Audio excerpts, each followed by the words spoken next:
Assalamualaikum warahmatullahi wabarakatuh. Sahabat-sahabatku sekalian yang dimuliakan Allah.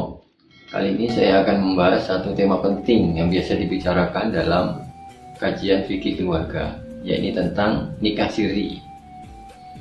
Siri itu artinya diam-diam.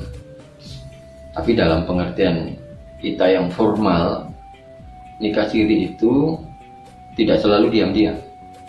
Bisa jadi nikahnya ramai di masjid, dihadiri banyak orang, tapi sebenarnya siri. Pengertian siri itu sebenarnya adalah nikah yang tidak tercatat oleh negara. Itu disebut dengan nikah siri. Meskipun nikahnya hanya disaksikan oleh 2 orang saksi, kemudian dengan wali, itu saja sudah sah dan sudah dianggap tidak nikah siri kalau melibatkan negara, dalam hal ini kantor urusan agama. Sahabat-sahabat sekalian, begini. Perlu diingatkan bahwa surat nikah itu merupakan salah satu bentuk proteksi negara terhadap warga negaranya.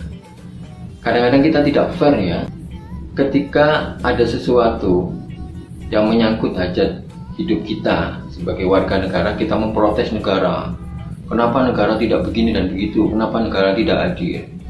Tapi pada saat yang sama, ketika negara ingin melindungi warganya melalui surat nikah, itu kita tidak menghiraukannya, tidak fair kita sebenarnya.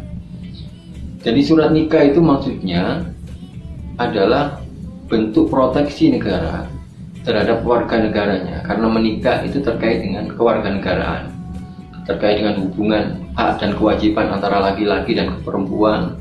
Kemudian juga hubungan dengan orang tua pihak laki-laki dan orang tua pihak perempuan. Kemudian setelah menikah itu nanti mereka juga akan bekerja, kemudian mempunyai rumah, kemudian mempunyai anak, akan menempuh sekolah dan seterusnya. Jadi urusannya panjang, sehingga negara perlu melibatkan diri di dalam proses pernikahan itu. Saya tidak sepakat ketika ada yang mengatakan bahwa nikah siri itu sudah sah secara agama, kemudian tidak sah secara negara. Saya tidak sepakat. Negara dan agama di dalam hal pernikahan itu satu. Pernikahan memang harus melibatkan negara karena urusannya adalah kewarganegaraan.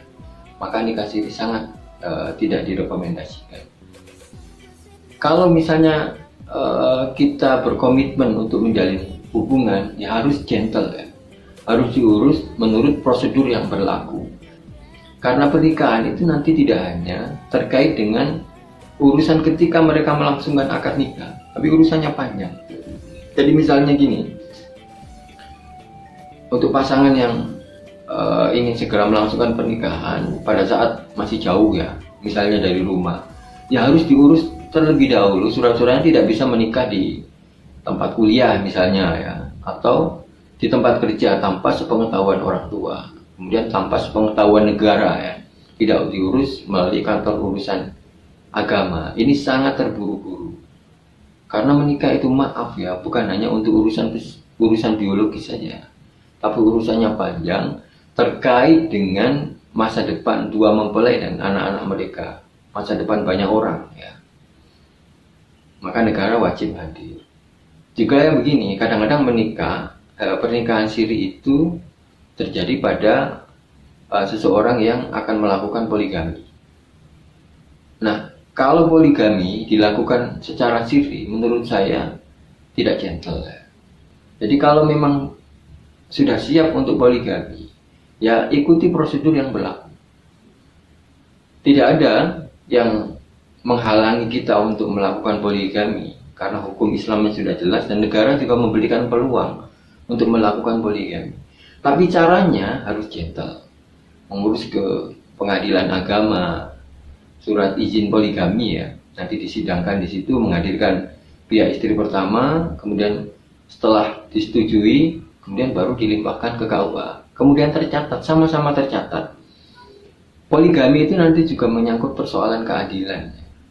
Jadi keadilan, maka negara wajib hadir untuk mengurusi warganya yang melakukan pernikahan yang kedua, ketiga dan seterusnya, sehingga hak istri dan anak-anaknya itu terjamin. Di dalam proses persidangan poligami itu juga detail ya, dicatat soal harta bersama mereka, kemudian pastikan bahwa hartanya ini nanti tidak habis untuk istri yang kedua, ketiga, dan seterusnya. Harus adil ya. Negara ikut campur ya di dalam proses adil di dalam pernikahan ini, karena nanti menyangkut warga negara. Jadi harus tercatat secara resmi. Kita harus gentle ya. Jadi pernikahan harus dilakukan melalui proses yang benar dan melibatkan negara. Dan juga kepada para pemuda, para remaja ya, misalnya, jangan mudah memutuskan nikah siri ya asalkan sah secara agama, tidak. Maaf, pernikahan itu tidak hanya urusan biologis ya, tidak hanya urusan mengesahkan hubungan biologis antara laki-laki dan perempuan, tidak.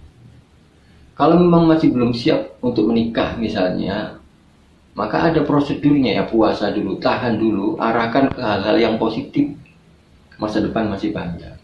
Tapi kalau memang sudah siap menikah, prosedurnya sudah dijalankan, sudah ada izin orang tua atau walinya, kemudian mengurus ke kantor urusan agama, beres ya menikahlah, meskipun saat itu sedang dalam masa kuliah misalnya. Nah, tapi kalau tidak, ya arahkan kepada hal-hal yang positif. Masa depan masih panjang, menikahlah secara gentle ya, melibatkan negara, karena negara akan melindungi warga negara di dalam proses kontrak bernama pernikahan, ikatan tali suci yang sah secara agama. Dan negara wajib memantau dan mengawasi warga negaranya yang melangsungkan komitmen untuk menjalin hidup bersama sampai akhir hayat. Wallahul muwaffiq ila aqwamit thoriq. Assalamualaikum warahmatullahi wabarakatuh.